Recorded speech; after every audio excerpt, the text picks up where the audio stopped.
представитель нашего почетного гостя Джо Аберкромби. Today now we have not a common interview. Usually during the interviews with the writers, the questions, the popular questions are usually not very different. Just how did you start writing, or what is your favorite book, or what can you say about your creative work? Итак, у нас сегодня не совсем обычное интервью. На обычном интервью вопросы, как правило, не очень отличаются друг от друга, как вы начали писать, какая у вас любимая книга и так далее. Yet today we have a kind of event that can be called Джо Аберкромби recommends. И сегодня у нас мероприятие такого формата, который мы назвали Джо Аберкромби рекомендует. About the references, about his famous books, music, comics, and so on. Он будет рассказывать о своей любимой музыке, о комиксах, о вещах, которые вдохновили. I like Joe Abеркромbi's stuff. Мне нравится книга Джо Аберкромби. Yeah, that's it. Yeah. Agree. Yeah. Thank you. Very good taste. Отличный вкус. So the first thing which is most interesting for me, I as a moderator can ask my first question. So about music which inspires you. Итак, есть вопрос, который волнует меня больше всего, и я, как модератор этой дискуссии, хотела бы задать неправильный первый вопрос о музыке. Well, I used to work as a film editor, as a video editor. Я работал в видеомонтажу. And one of the things that I tended to work on was, well, documentaries, but also a lot of live music, a lot of events and festivals. В основном я работала в документальном фильме, но также было много всяких мероприятий, фестивалей и так далее. I worked for the Brit Awards for quite a long time. If you're familiar with those, the music awards in the UK. Итак, я работала с премией British Awards, Cornell Times. And so you end up working on all kinds of different music, all kinds of different things. И в итоге получилось так, что я работала со всеми видами музыки. So at one end I did a lot of work for Iron Maiden, the heavy metal band, a lot of documentaries for them and a few bits of live stuff. Iron Maiden, yeah. Я работала очень много с документальными фильмами с музыкой Iron Maiden. But you know, I also worked on a lot of pop acts like Westlife. I don't know whether you have them over here. Я работала очень много с поп-музыкой, Westlife. Take That, you know, those kind of bands as well. So Iron Maiden in the morning, Westlife in the afternoon. Iron Maiden с утра, Westlife на обед. And when you work on, you know, music video, you have to try and find whatever people connect to in that music, whatever the fans of that music like. И когда вы работаете с музыкой, вам нужно найти что-то, что привлекает фанатов этой музыки. So you kind of have to find something that you enjoy whenever you work on, because you might be going over and over the same bit of music 50 times within an hour. Я около 50 раз прослушиваю один и тот же кусочек музыки, в итоге пытаюсь понять, что нравится людям, сложно оставаться. So you have to learn to love Iron Maiden and Westlife equally. And so ever since then my taste has been very eclectic, you might say, very wide. И поэтому сказать, что мои вкусы очень критичны, даже достаточно дикие. And yeah, I listen to all kinds of different things really. Я слушаю очень совершенно разные стили музыки. And from the incredibly obscure to the pathetically commercial. Совершенно невероятно до всяких коммерческих I get kind of tired of that hipster thing. Do you have hipsters in Russia? Yeah. Oh yeah, you do. I get kind of tired of that thing, but with books and with music, you know, if it's popular, then it has to be a little bit shameful and embarrassing. You know, I like popular music, I like popular books. В общем, немножко такая позорная деталь. Я люблю поп-музыку, люблю популярные книги. So, you know, my taste in, say, films is more to the, you know, I like something like Indiana Jones. Мне нравится фильм «Индиана Джонс». That hits those entertaining commercial beats. Это действительно такой развлекательный фильм. But you know, it still has a lot of wit and cleverness in the way it's put together. Cleverness is intelligent, it's он достаточно умный, и в нем остроумие. And I think that's the, you know, kind of what I aim for when writing in a way. I don't like things that are very esoteric, very unusual, very arty. That's not my style. И то же самое, что касается книг. Я не очень люблю писать книги, которые слишком много эзотерики, слишком много каких-то сложных вещей. Это не мой стиль. So I've gone a long way from the question there. So you already started speaking about movies. Yeah. Moving to the next topic. Давайте перейдем к следующей теме. Фильмы. Yeah. Oh well, films have always been a very big part of what I'm interested in. You know, I think a lot of my inspiration, a lot of my influences are filmic ones more than they are necessarily book ones. И моим вдохновением всегда были фильмы. Sorry, so films more than books. Yeah, sometimes. То есть я никогда не был книжным читателем, я много смотрела фильмов.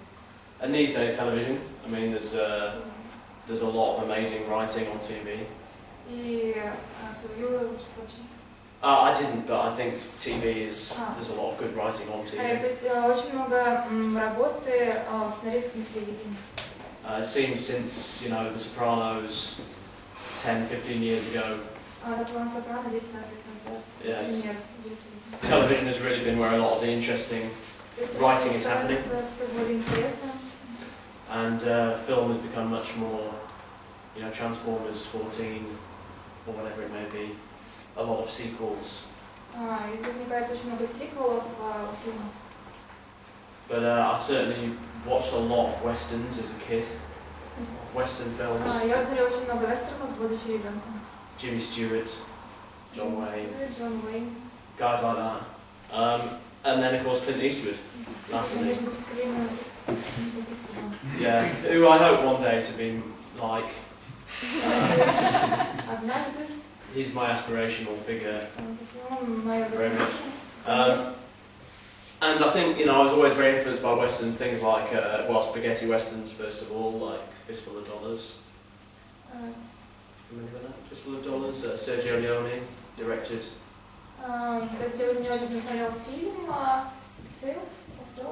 Fistful. Yeah, good and bad the original. And then some of Clint Eastwood's ones like The Outlaw Josie Wales and Unforgiven. Familiar with those?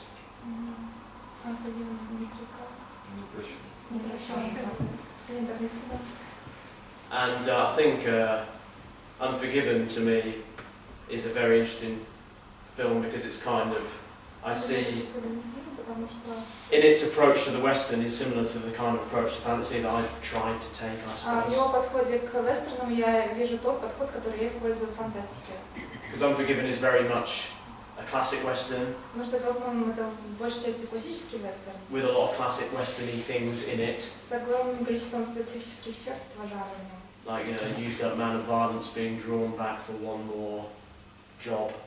I'm sorry. An ex-killer being drawn back into a life of violence. То есть убийца, бывший убийца, возвращается в этот мир. And a kind of frontier town with a brutal sheriff. И в этот город на границе с жестоким шерифом.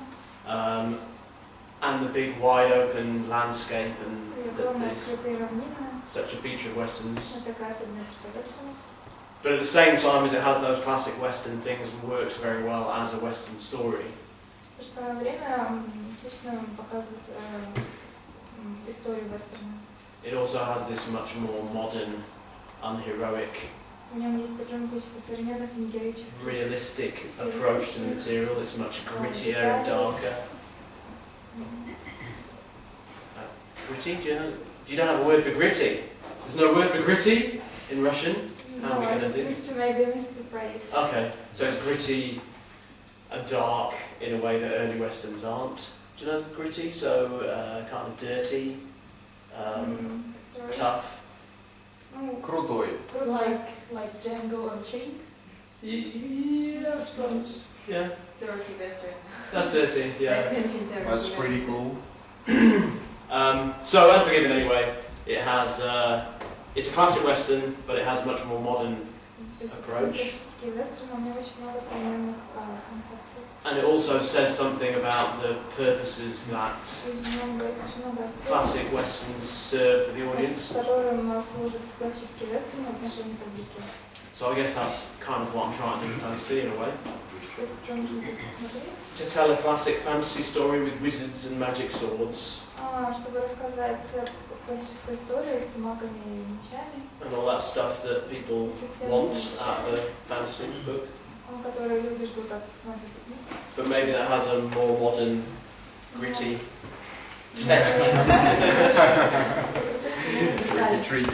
a darker, kind of dirtier approach. Более такой темный. And that maybe makes people think about what they expect from a fantasy book.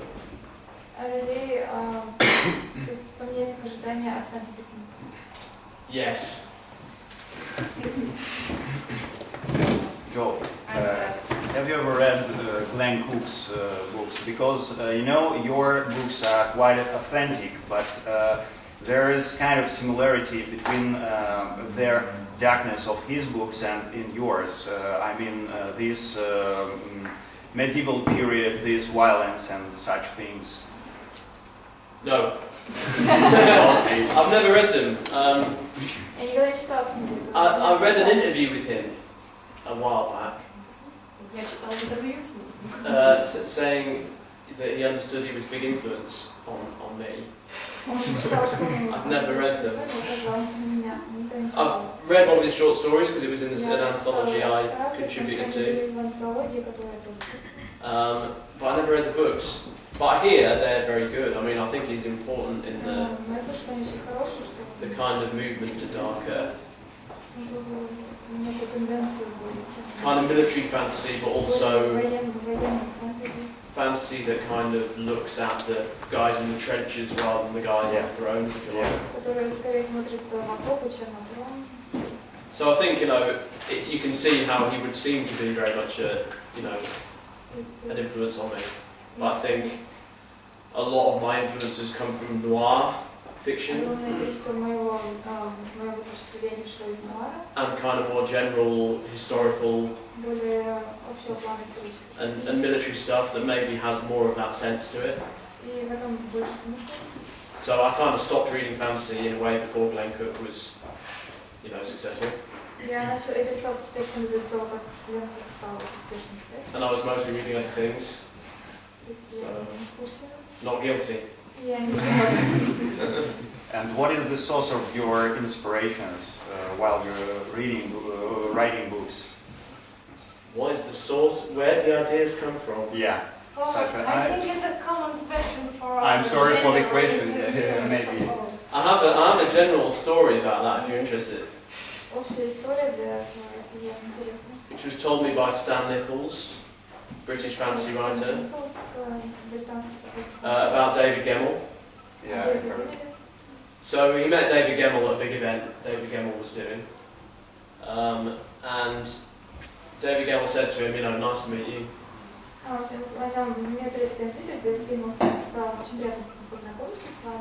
Now Stan, you know, at these sort of events, people will ask questions, and it may be that at some point the questions run out.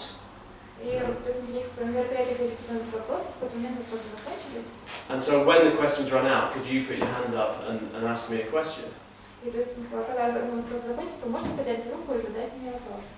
And could you ask me, where do your ideas come from? And Stan Nichols was a young writer at the time, and he kind of said, are you sure that's the question you want me to ask? Because it seems sort of obvious. And David Gemmell said, no, that's the question I've got a brilliant answer, it'll bring the house down. So the event got underway, lots of people asking questions, Так, мероприятие идет своим ходом, много люди задают вопросы. And after a while, the room falls silent. Через какое-то время наступает тишина. So Stan Nichols puts his hand on here. David Gell says, "Yes, you have a question." У вас есть вопрос. Stan Nichols says, "Where do you get your ideas from?"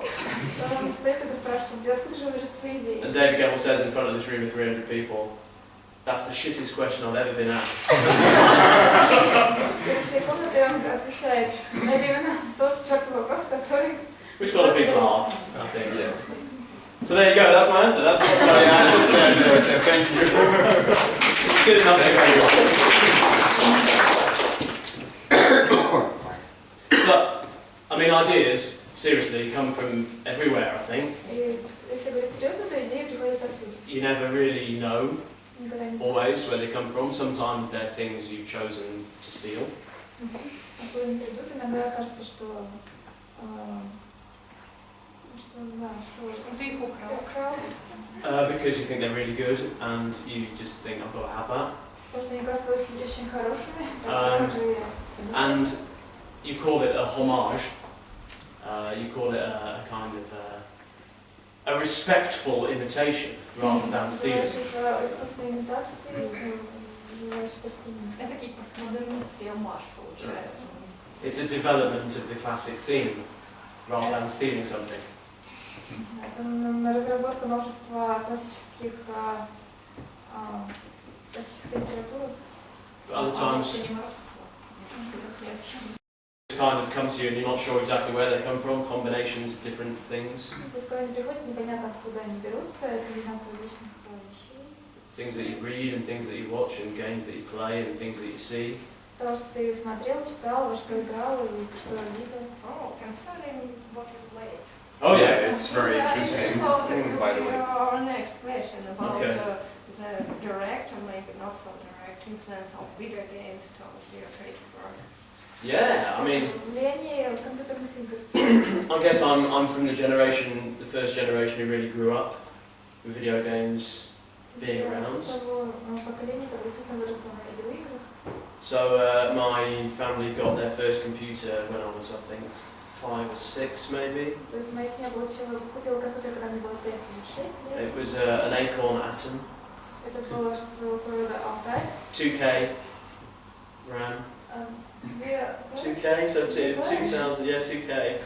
Yeah, I know it sounds strange. Звучит странно. It was later upgraded to 12K.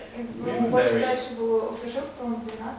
Very pleased with ourselves. Были очень довольны собой. A friend of mine had a computer built out of wood. Literally, the keyboard was housed in a big wooden box. На самом деле клавиатура была в большой деревянной коробке. And you know, we played really basic, simple. Мы с ними играли очень простые. I mean, Space Invaders was less complex than Space Invaders. Завоеватели космоса была самая сложная игра. But so I was obsessed with games from very early on. I played all kinds of. Мы были полностью поглощены играми, играли во всякого рода. You know, text-only adventures and stuff of that kind. Разного рода жанра, адвенчуры. I think in those days you had to fill in a lot of the blanks with your own imagination. Тогда приходилось заполнять пустые места своим собственным воображением. And so there was a kind of effort of imagination involved in playing a video game that maybe you don't need these days. И, возможно, тогда это было то воображение, которое вам сегодня уже не нужно. But I played, yeah, all kinds of things from childhood on and still play a lot. То есть я играла во все игры подряд от... I still play a lot of video games. То есть буквально с 5 лет, когда появился первый компьютер, до сегодняшнего момента. Do you want specific ones? Yeah, I want some specific recommendation, maybe about the video games of last 2 years. So. The last 2 years? Игры за последние 2 года. I've actually not played a lot really lately. I'm playing Blood-Borne at the moment. Сейчас я играю Blood-Borne. Which is the same people who made Dark Souls and Demon Souls, if anyone's familiar with those. They're really hard, Очень сложная. unpleasant, horror type games. Игра вида хоррор. Очень неприятно. with a sense of overwhelming doom and futility. С чувством постоянно увеличившейся обреченности и фатальности. Which I find very appealing, as you can imagine. Который, конечно, кажется очень захватывающим. But before that I was playing Dragon Age, Это игра Dragon Age. which I think is really good. I found the second of those games horrible. Я не спину номер 2 в списке ужасных игр. A very bad, rushed, actually quite embarrassing effort. Очень неудачная путка. But the recent one is really good, I thought. Inquisition. Там очень хорошая инквизиция. Dragon Age Да, Inquisition. это последняя версия. Последняя версия. Да. Самая хорошая. Yeah, I thought that was good. Good characters, interesting storytelling. Герои, отличный сюжет. I think that's kind of the thing that in a way is still missing from video games often, Я думаю, что это то, чего часто не хватает видеоиграм. is some of the writing and the story. I think they're still too dominated by the technical often. Сейчас то есть не хватает истории, обычно преобладают какие-то технические детали. And you know, writing isn't necessarily И valued in that industry. сценарий, то есть написание сценариев игр сильно недооценивается в индустрии. So writers rarely kind of lead the process. То есть писатели Не контролируют процесс. процесс. It tends to be designers and the coders who are really taking the lead, and the writers are having to catch up. То есть всем руководят дизайнеры и разработчики. That's the point, because I write lots for video games, and my game designer says it should be in such a way. I answer, but the plot, the storytelling. He says, no, we need such a kind of technical Я сама elements пишу сюжеты для игр, и часто приходится сталкиваться с ситуациями, когда заставляют делать. Anyone know Richard Morgan, sci-fi writer? Richard Morgan. Unfortunately, no. No. So I know Richard Morgan a bit. I was talking to him about. He worked a lot on Crisis. Он много работал над игрой. I think Crisis 2 was the one he worked on a lot. Crisis. Кризис. Yeah. Sorry. In Russian it's called crisis. Okay. Crisis. Yeah. Totally different thing. And he. So he was talking to one of the character designers. Он работал с создателем героев характеров. The first question the guy asked him, they were designing a particular character, and he asked him, so is he a good guy or a bad guy? Первый вопрос, который он работает, на который он отвечает, это плохой или хороший парень? Вот этот персонаж. And Richard Morgan said, well, you know, И он ответил, ну, I'm not я down with the whole good guy, bad guy binary. не совсем готов делить на This is a grey character with many facets. великий герой со множеством изменений. He has good and bad qualities. У него есть хорошие, темные светлые стороны. And the game designer looked, the character designer, he looked very confused for a moment. И разработчик игры выглядел достаточно смущенным в какое-то время. And said, Растерянным. so what colour armour should I give him? Какое оружие будет? Какое же ему тогда оружие вообще став ему дать, если непонятно, к какой стороне он относится? So that they're not necessarily always set up for complex storytelling ideas, То I есть не suppose. всегда сложные идеи в рамках сценария присутствуют в игре. But you will get some great, there's still some, great stuff going on in games. I think there's a long way to go there. Но сейчас есть несколько очень хороших игр в этом. But I find a lot of inspiration there still. Я все еще нахожу у них достаточно много вдохновения. What about Assassin's Creed? Commercial, yeah? I really like the Italianate ones, or one, the second one. But it's like they come out every couple of weeks now. Well, it seems that way. I think they come out too often, Assassin's Creed. No, it's not. It's surely more often. And then you get a lot of, other bits on different formats, and Он говорил, что разных форматов и так далее. I don't know, I thought the third one was pretty bad. You don't like blood? I don't like blood. Yeah, Blood-Borne, full of The blood. plot. I suppose, yeah. No, Мне нравится. I thought a bit boring. Скучный. The third one, yeah. I mean, I just found it, and the modern framing story. Современное, то есть обрамление современной What's all истории. that about? That seems strange. Это выглядело странно. So I'm not a huge fan. There's good stuff in there, definitely. And the worlds are great, and you know the cities are pretty amazing the way they put them together. То есть я не был слишком большой фанат. But I'm not a huge fan. It feels all a bit formula. Things to collect. То есть слишком формальный подход, собирать вещи. So I'm not a massive fan of that. Я не слишком большой фанат подобного. Obviously, if you like it, then. So I've never played it. Oh, okay. Well, it's great. Yeah. Хорошо. Some people in Russia say that video games are not a serious stuff, just for children. And as well is usually said about comics. Yeah. Well, comics is not a book, some people say it's not serious, it's just for children. Существует такое отношение к играм, что это достаточно детское увлечение, и примерно то же самое можно сказать о комиксах. But about last several years in Russia, the comics industry is really greater than before. Но последние несколько лет наблюдается развитие индустрии комиксов в России гораздо больше, чем раньше. That's why my next question is about comics. Which do you like and which of them would you recommend? Well, I would start by saying I know nothing about comics.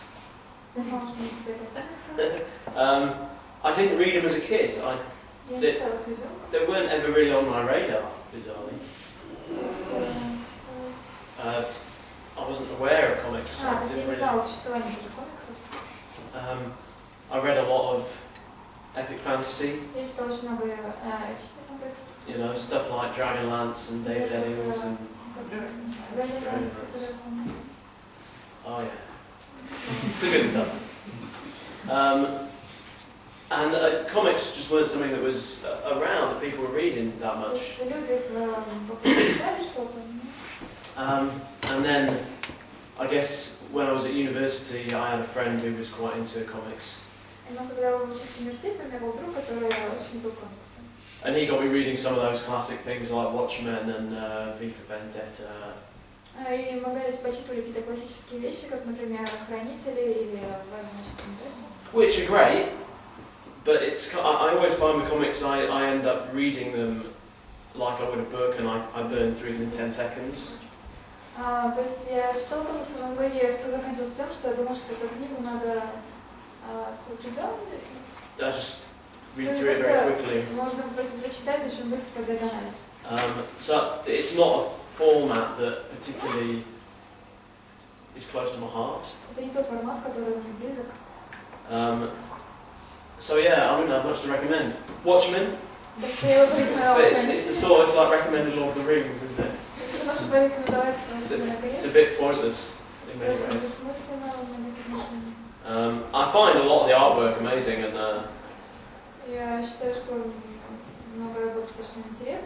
I'm very impressed by how quickly the artists can work often. There's a guy called Gabriel Rodriguez, an artist,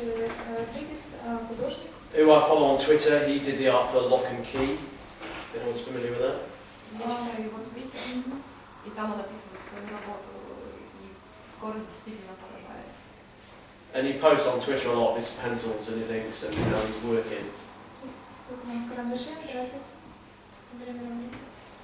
And I'm always amazed by how fast and how effectively he works. But again, it's not really a format that I understand or have a lot to bring to myself, I don't think. Но это опять-таки не тот формат, который я полностью понимаю.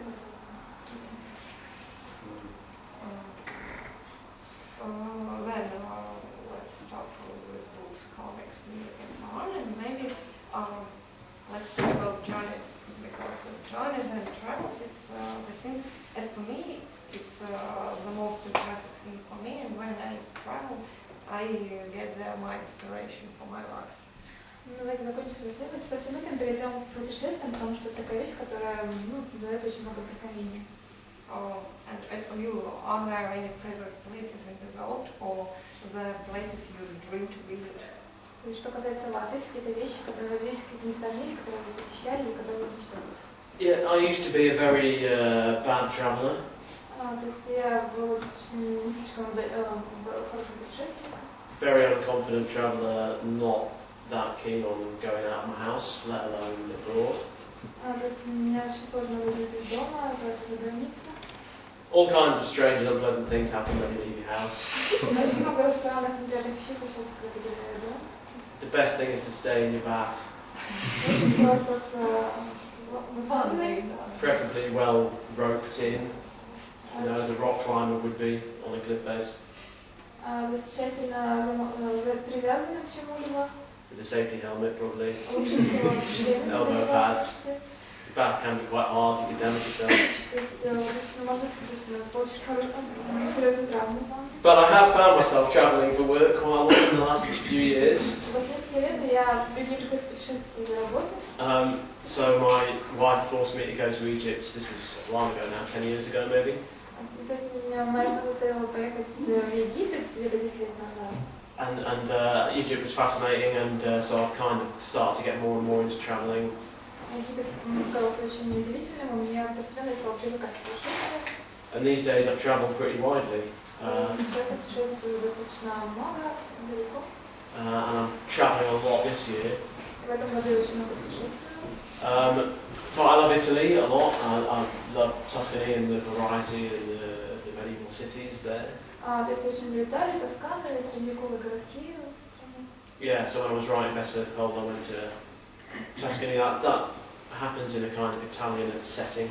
То есть в одной сюжете книги сюжет происходит в небольшом городке средневековом, который похож на итальянский.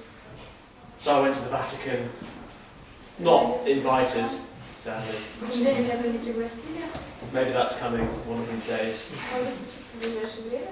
And you know, seeing some of the amazing, sumptuous rooms and architecture there. То есть посмотреть на шикарные, роскошные комнаты, архитектуру. You know, gave me a lot of ideas for the detail in that book. Очень много вдохновения для написания каких-то деталей. There's no substitute for kind of visiting a place and getting a feel of what it's like. Нет, нельзя, можно подменить ощущение, когда ты посещаешь место, и это ощущение, что ты видишь все это сам. So I think travel is very important, although one convention space is quite like another. Даже места проведения конвентов, они не отличаются друг от друга. Now here you are on a journey, maybe it will inspire you Yeah. For future works. Надеюсь, что это путешествие также подарит вам вдохновение для нескольких сюжетов. So now it's time for your questions. Yes, время для ваших вопросов. Just you're welcome. Так что задавайте вопрос. But just remember, not about creative works Создание работ и так далее. Maybe it's an incorrect question, but what about films? Are you planning to do film out of the book? Возможно, вы хотите сделать, экранизировать одну свою книгу? Maybe you're planning to write a script? Или вы планируете написать сценарий? Yes.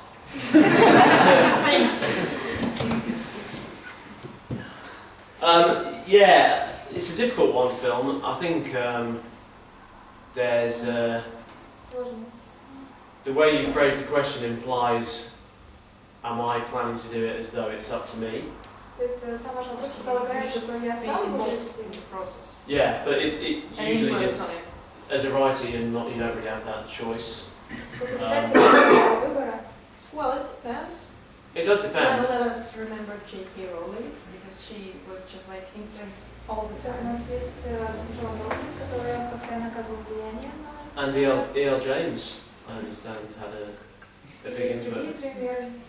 The 50 Shades of Grey, she was all over. No, but I understand she as a writer was all over the script, and that was not necessarily an advantage to the She's not production. that great as you are. I wouldn't care to say. You know? She's done all right, sales-wise. If someone comes to you interested in optioning a book for a film, usually you don't have a lot of choice in how that works. Usually your choice is to say yes or no. And they may or may not want your involvement to some degree. Well, it's not like you want to get it if they really want to make a film on your book. I believe they will agree with your request.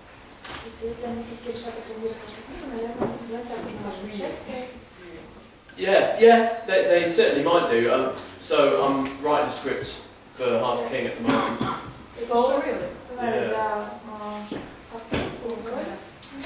And originally the people who've optioned it, they wanted to just option it and get another writer. And then they read something else I've written. I wrote a script the previous year of something else. I wrote a screenplay for something else the previous year. And so they read that and were kind of, oh! He could write the screenplay for us. And so they asked me to do it for Half a King, so I'm doing that now. But the average screenplay has 13 writers. 13. Yeah, the average finished film has had 13 different writers work on the screenplay. Average.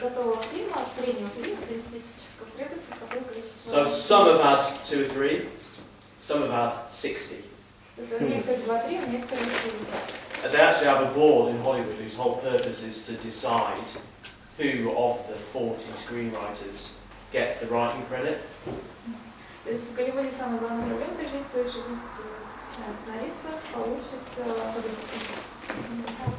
So I might write the screenplay, send it to them, and they say, we love this.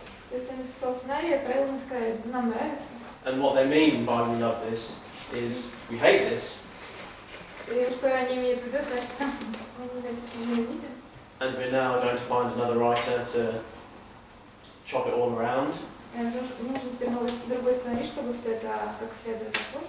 Like a steak fed into a meat grinder. You know, steak like meat? Piece of meat, grinder. Hamburger comes out.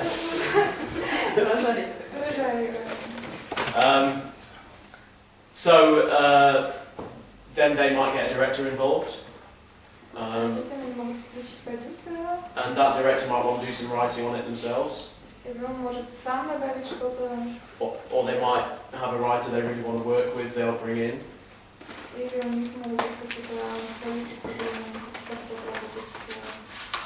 And then maybe that director leaves and goes to another project.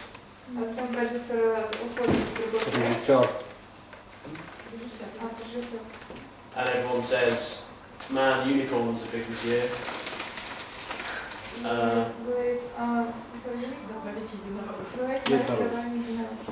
So we should have some unicorns in this film. I hope it's not going to happen. You never know. And then they might know a writer who's really good at unicorns. In the first one. So they bring him in to add some unicorn scenes. Or her. Or her. It's true. And so there could be hundreds of writers in the end. So I might write a screenplay, then it might just go through many hands.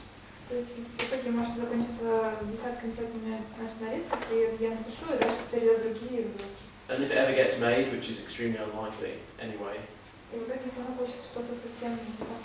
it may bear very little resemblance to what I wrote in the first place.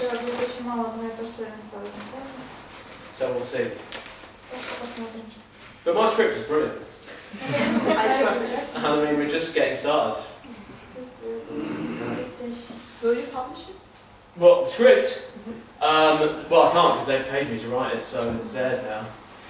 Yeah, so. Even if they will not use it? Yeah.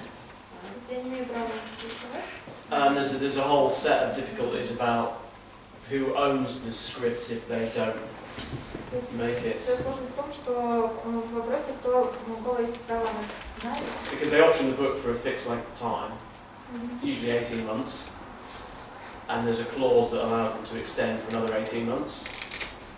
То есть права на книгу продлеваются каждые 15 месяцев. And during the time of that option, they have the rights to make a film. No one else can make a film of your work, of that book. В течение этого времени никто не может делать, экранизировать книгу. But they pay me to write a script as a kind of piecework, if you like. I don't own the script; they own the scripts that I've written. То есть они платят мне за работу, за сценарий. So if the option expires, Если этот срок истекает, they no longer have the rights to the book, у них больше нет прав на книгу, but they own the script, но есть право на сценарий, so they can't make the script так что они могут заняться because they сценарием, don't own the book. потому что они But I can't sell the script я because могу they продать own the сценарий. script. Tricky situation. Complicated, and these things are always complicated. Это сложно. So if they decide to let the option lapse, they don't want to make it anymore.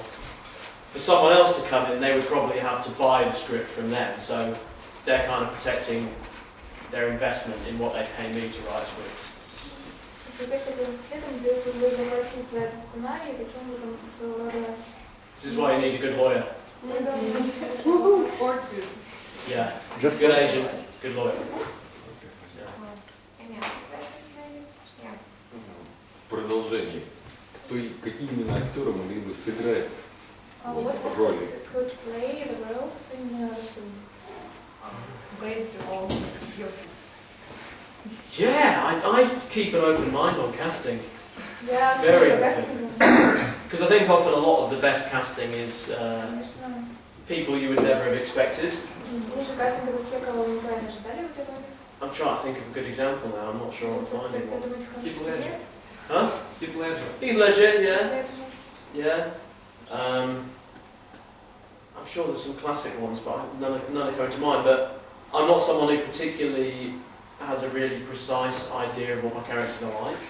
Ну, я не из тех, у кого есть точное представление о том, как выглядят персонажи. Sometimes if I'm having trouble with a character, if they're not taking a very distinct shape, if they're a bit bland, У меня иногда проблемы с персонажами, которые не могут принимать определенную форму, которые в чем-то пустые. I might find, while watching an actor who has the right look or the right attitude, something about that actor clicks with that character. То есть нужно какое-то правильное отношение, правильное восприятие отношений. And then I'll kind of Google a load of images of that actor and pick out a few that I think give me some window into the character that I'm looking for. Мне нужны какие-то черты, детали, которые дают мне возможность взглянуть на этого персонажа. Я начинаю гуглить в поисках референсов. So occasionally I'll do that, but they'll rarely turn out very like that person. Often it's just a hint or a look or an attitude or something about them. Наверное, чаще всего это Just something about the way they are, the way they're some. Того, как они, их поведение, того, как они по сути.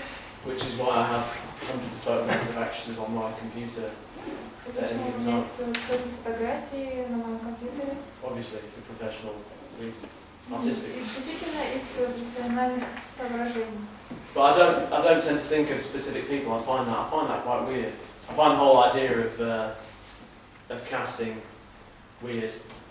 Но что когда конкретных людей, у меня нет идеи, я вообще считаю всю идею кастинга странной. It's funny how the book gives the reader the opportunity to interpret all those characters and give them their own look, their own Книга feel. дает возможность читателю интерпретировать персонажей по-своему, дать им свое собственное восприятие, ощущение. But once there's a film or a TV, it's very hard to think of that character any other way. Но когда речь заходит о телевидении или фильме, то очень сложно ставить персонажа как-то по-другому. So if I read Lord of the Rings now, I mean, it's Viggo Mortensen, right? Сейчас, когда читаю «Семь колец», я вижу в роли, конечно, Арагорна, как So I can't even remember how I pictured that character before, really. То есть я не помню, как я раньше представляла себе этого персонажа. I'm not sure I did picture them specifically in that way. Я не уверен, что я как-то представляю его с какими-то особенными чертами. But now they're done. You can never really see it a different way. Но сейчас уже невозможно по-другому. Which is a little bit sad, Немножко in a грустно. sense. I think there's a degree to which a film adaptation does, you know, close off a book. Это тут книга, это таким образом фильм, как сокращает пространство книги. And kind of overshadows the book in a sense. И в какой-то степени затемняет книгу. And also, I mean, in a more commercial way, when you write a book, always at the back of your mind is this idea, one day this could be on film or TV. Wouldn't that be amazing? Есть некая такая практичная идея, что когда ты пишешь книгу, у тебя есть мысль о том, что, возможно, однажды ее будут экранизировать. Это будет фильм. But if it ever happens, Но когда это случается, there's nothing left that can be done with that. уже ничего нельзя поделать. It's kind of done. It's kind of burnt out. That'll be the end of it. And I sometimes think, say Game of Thrones, it's incredible now, it's riding the wave, it's the most important thing out there. But the time will come, the TV series will end, and it'll sort of be in the past. And that is slightly sad. I mean, it's amazing that it's been so successful, but there's a slight sadness to it as well. Например, что касается «Игры престолов», то есть где сейчас она популярна, но придет время, и она уйдет в прошлое. Это достаточно грустно. And that's something hugely successful. So many things have quite an unsuccessful film made, and then you know, okay, this unsuccessful film has happened, and now no one's going to make this ever again, and it's sort of dead. То есть, когда происходит такое, что происходит не очень удачная, Неудачная экранизация, и тогда уже нечего поделать, и это частично убивает саму книгу. And so my agent has this saying, which is, you know, worst case scenario, it gets made. То есть, как говорит мой агент, самый худший случай это сценарий. So the Arya character. No, the worst thing that can happen in a film deal is if the film actually gets made, because he would much rather have it just tick over endlessly being optioned than never getting made. Because once it gets made, it just goes away. It's Лучше finished. никакого фильма, чем плохо сделанный фильм. So I suppose it will be the next question. I was wondering if when you option a book as a property to a Hollywood outfit, can you put no unicorns allowed clause in your contract for the optioning? Well, I love unicorns, so well, that's not a clause I would seek. I would seek to force unicorns onto them. Oh, okay. Yeah. And also, do you have any filmmakers, like directors, that you would like to work with on a movie? That's the point of your work, or some of them that you would rather not work with? I think. I'm not asking for names. No, sure. I think in answer to the first part, you don't have a lot of power. I mean, if you're J.K. Rowling or you're E.L. James and Dan Brown, someone who's sold tens or hundreds of millions of books, and you have a really hot, desirable property that everyone wants, then you can make demands. But generally, even for the kind of most successful writers, it's very hard to insist on anything. From the point of view of the filmmakers, they have all kinds of, usually they have to put together all kinds of investment from different places to make a film. То есть у режиссера, как правило, есть понимание того, как соединить несколько разных кусочков, чтобы создать один фильм. And so the very last thing they want attached to a project is some absolute commitment they can't get out of, they can't change. И что им совсем не нужно в проекте, так это что-то, что они не могут поменять. So it's very hard to put anything together on that basis of really demanding one thing or another. То есть действительно такой сложный вопрос. And with directors and other people who might be attached to something, they often come and go. То есть режиссеры, они, как правило, приходят и уходят в проект, из проекта. So, you know, you might have a friend of mine, her book was optioned by Viggo Mortensen, funnily enough, and they had, I think, Natalie Portman and some other really well-known actor whose name I now forget. But they had it all put together, ready to go. Perfect people. У моего друга была ситуация с фильмом, то есть они собрали прекрасную команду, был актер, имени которого не помню. And then it all fell apart. Viggo Mortensen. Viggo Mortensen, Natalie Portman, там еще On, несколько актеров. Viggo Mortensen was producing. I think so, yeah. Yeah. Yeah. And then it all fell apart, you know, И все распалось. and then a different set of people got involved with it. Совсем другой труппа. So it's constantly moving, and usually if someone options, you know, your film, you don't know who's going to come into that project, and you can't really control it very easily. И там все постоянно двигается, меняется, и ты не можешь контролировать приход новых людей. Even if you make a deal with people who you really love creatively and think would be great, Даже если ты договоришься с людьми, которым тебе нравится, с которыми ты хочешь работать, in 6 months you might end up with a totally different set of people. через 6 месяцев все может поменяться, ты будешь работать совсем другими людьми. And it's pretty much impossible to prevent that happening. И подобное практически невозможно предотвратить. Really, the best you can do is just try and put together a deal that, you know, gives you a good involvement with it financially. То есть максимум, что можно добиться, это сделка, которая принесет хотя бы финансовое преимущество. And can't hope for the best. И дальше надеяться на лучшее. You might be able to get some level of creative involvement. Можно получить какой-то уровень влияния, участия. So George Martin say he's a co-exec producer on Game of Thrones. И Джо Мартин говорит, что он сопродюсер «Игры престолов». And he was pretty involved early on, and you know, was involved with a lot of the casting. То есть он был много участвовал в кастинге именно поначалу. He's been doing television going back to the Twilight Zone. Yeah, absolutely. Yeah, and even then, I mean, he's a lot less involved now, and Сейчас меньше участвует. he's involved because the showrunners wanted him involved. И только потому, что шоураннеры хотят, чтобы считался. In the end, the last word on anything would have been their choice, and you know, it's been good for the show, it's been good for him, it's been good for them that they wanted a lot of involvement from him. То есть это удобно для шоу, для него, для них, чтобы он участвовал во всем этом. But it's a very hard thing to insist on. Но очень сложно не стоять на своем. So I suppose we have time for the last question. Who would be that hero that No, what hero? Так, время до последнего вопроса. Day is, look, the Наверное, light shines. этот вопрос очень часто задавали, но хотелось бы спросить, кроме эпического фэнтези, каких бы еще жанров хотелось бы поработать? Apart from epic fantasy, what genres do you want to write, to participate in? To work in. Yeah, I mean, you never know.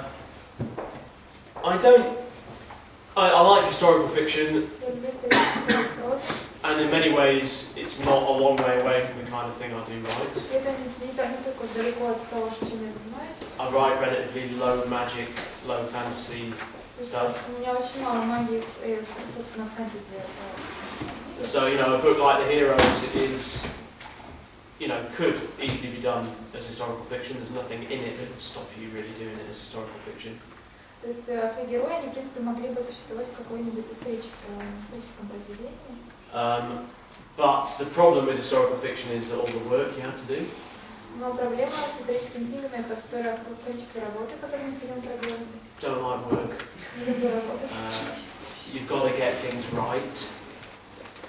You've got to research stuff. То есть приходится проводить исследования. You've got to know what kind of shoes people wore in 16th century Venice. I was writing a scene very early on, long before I had a publishing contract or anything, and a character is thrown through a window or jumps through a window. Yeah. And I was thinking, what kind of windows would they have? 16th century Venice. Would there be a lot of lead work? You know, lead between the panes of glass. Would there be tiny little panes of glass? Would the glass be hard? Would it break easily? You know, would you be able to jump through? Would you just bounce off? Then it occurred to me, oh, this is fantasy. I can have exactly the kind of window I want. You can have the kind of glass that shatters in the most impressive glittering cascades. In every available color. Tinkles to the ground outside while people look up. Ooh, how dramatic. And that was a really nice realization that, you know, I didn't have to go on the internet and check what kind of windows did they have. But I think also, I mean, apart from just being able to, you know, do what comes naturally and easily without having to research.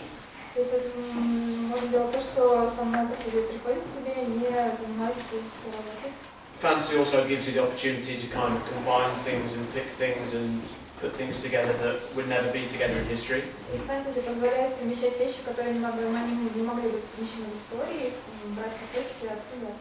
So if you want the kind of Napoleonic army facing a sort of set of Vikings, who doesn't want that? Then you can, you know, and that perhaps gives something a sort of timeless quality that is not tied into a specific era.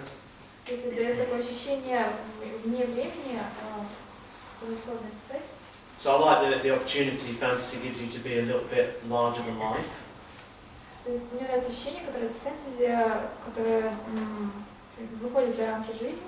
A little bit cartoon-like. You don't have to be quite so scrupulously realistic.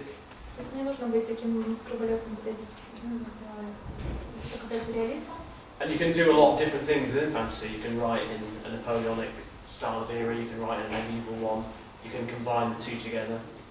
То есть фэнтези позволяет вам писать что угодно, армию Наполеона,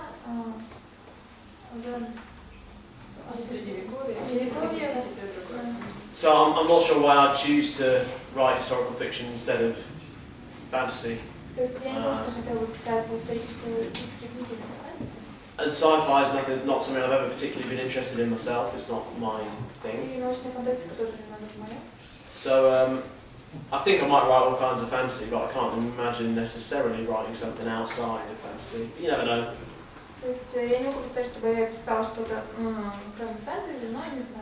I mean, kind of commercially, from a publishing standpoint, it's difficult. It's difficult to move a long way from what you do already. There's a sort of pressure from readers to write the same thing you've written before. And it's kind of hard to write something totally new and different, knowing that you'll reach a much smaller audience probably.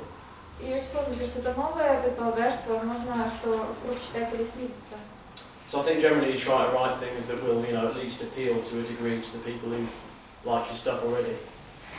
То есть я пишу книги, которые для читателей пишу о том, что уже нравится. So I've written these 3 young adult books recently, or they're kind of young adult, maybe they're not.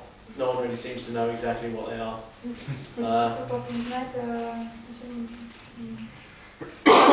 Shorter books for a young adult audience, I suppose. But the idea with those was always that they would still work for my adult readers up to a point. There are, of course, people who don't like those books. We'll call them idiots. Seems fair. But generally, you know, most of my adult readers, I think, will still enjoy those books. So the idea is not to kind of do something wildly different. То есть писателю очень сложно делать что-то совершенно невероятно другое. 50 Shades of Bayaz or whatever it is. You try to keep relatively close and take small steps with each book to do something different. But still stay wildly new and exciting with every book you write. Все еще оставаться, давать что-то новое, удивительное в каждой книге. What about doing the map of the Earth circle? A map? Yes, playing. Что касается карты. I've got a map. А у меня есть карта. Oh, yeah. Does the magician show his tricks? No. Только для магов. I think I would happily have had a map in the first law, but my publisher didn't see the necessity, didn't want one. Мой издатель не видел необходимости напечатать карту, хотя у меня была. But it's very important for the second trilogy. For which one? Oh, for Half King? No. The second trilogy of the first law. I mean, Right. there's sort of called. Yeah, well, it seemed to work for that book in a way that it wouldn't have done necessarily for the first law, I don't think. То есть оно бы сработало для этой книги, но для первых не было неверно. Because Best Served Cold happens in a much more limited setting and kind of happens in specific cities each part. То есть потому что там действие происходит в нескольких определенных городах, в рамках. It made sense for that book, and then for the heroes it obviously happens in one valley in one limited time. И это имело смысл для этой книги, потому что герои там путешествуют. So in those books it made sense, but a map of the whole world, I suppose part of what I was trying to do with the first law was to write a book that was very character-centered, much more about character than setting. То есть взять книгу, в которой более ориентированы персонажи. I wanted something that felt like, instead of being told in big wide shots with tiny characters in the distance, it was told in big close-ups. Хотела, чтобы приблизить их, чтобы это не были маленькие фигурки на карте. We were talking about westerns earlier, so I guess I wanted the approach to be more Sergio Leone than John Ford. Does that make sense? То есть мы говорили о вестернах, и я хотела, чтобы это выглядело так, как Серджио Леоне. More sweaty details than huge landscapes. То есть больше каких-то деталей, чем пейзажи географические. And so to start the book with a massive picture of the whole world seemed like seemed exactly the wrong approach. I wanted to start with the character right in their heads and keep you as close to the character as I could. Я хотела начать именно с героя. That was the idea. В этом была идея. But also, I think the other thing is, if you do a big map, you can't then change bits. К тому же, если вы печатаете карту, вы можете And when I wrote those later books, I was able to change bits of the map as it suited me to fit in certain rivers or certain bits of mountain, if that helped with the story I was telling. То есть, когда я писала книгу, я менял карту, постоянно что-то добавляла, какие-то вещи. I think when you see those big maps on the flyleaf of books, you can often tell where the author was interested and where they were like, oh, let's call that Van Johns and the Mountains of То есть, Doom. когда вы смотрите на такую карту, сразу понятно, какими территориями писатель интересовался, A lot of white around the corners. То есть, там где-то что-то в углу. So, I suppose our time is up. So I would like to say thank you to our audience and to our guest of honor. Thank you, Joe, so much. Thank you. Thank you.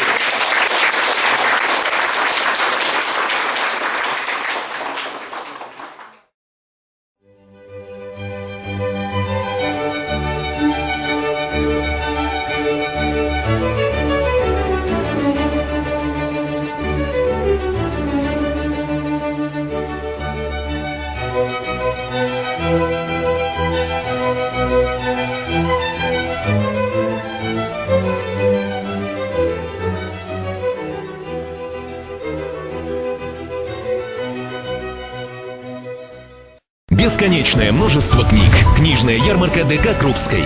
Едем за подарками.